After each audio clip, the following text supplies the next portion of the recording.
আমরা এই মুহূর্তে দাঁড়িয়ে আছি রাজশাহীর সবচেয়ে বড় যে গরুর হাট সিটি হাটে, এবং আজকে রোববার হওয়াতে, ঈদের আগের দিন হওয়াতে আসলে শেষ মুহূর্তের যে হাট সেটি বলা যায়।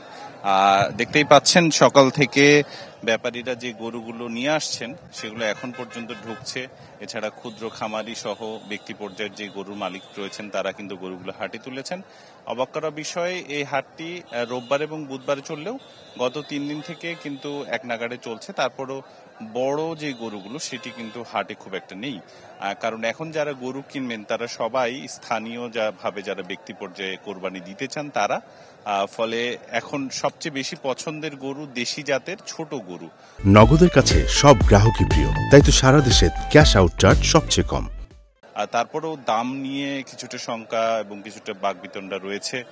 যারা ক্রেতা তারা বলছেন যে গরুর দাম অনেক বেশি চড়া এবং অনেক বেশি চাইছেন। বিক্রেতারা বলছেন যে না, তারা সঠিক দাম পাচ্ছেন না। তারপরেও 1 লাখ থেকে 1.5 লাখের মধ্যে যে গরুগুলো, বিশেষ করে 2.5 থেকে 3 মনের ওজনের সেই গরু, ষাঁড় গরুগুলোর দাম এখন পর্যন্ত মোটামুটি বেশি এবং সেগুলোরই চাহিদা বেশি। ফলে হাটের শেষ পর্যন্ত এখনো পূরণ না হলেও বিকেল নাগাদ আরো বেশি গরু এখানে উঠবে, গরু মহিষ সবকিছু, এবং সেগুলো বিক্রি কিনেও বেশ ভালো বলছেন এখানকার হাট ইজারাদার তারা। এবং তাদের যেটি ভাষ্য যে গত 5 থেকে 6 দিন এই হাটে যে গরুগুলো তুলেছিল সেই গরুগুলো ঢাকা, চট্টগ্রাম সহ বিভিন্ন জায়গায় চলে যায় এবং ব্যাপারীরা সেগুলো নিয়ে গেছেন এবং সেগুলো কিন্তু রাজধানী সহ চট্টগ্রাম বিভিন্ন জায়গায় বিক্রি হচ্ছে। আর শেষ মুহূর্তের হাট, ফলে নিরাপত্তা সহ সব দিক থেকেই যারা হাটের ইজারাদার রয়েছেন তারা সব দিকে নজর রাখছেন।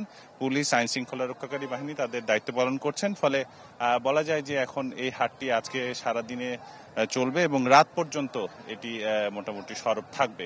গরু বেশ ভালো উঠেছে, ক্রেতারাও আসছেন। এ ছিল আমার কাছে রাজশাহী থেকে। আবরার, আপনাকে ধন্যবাদ।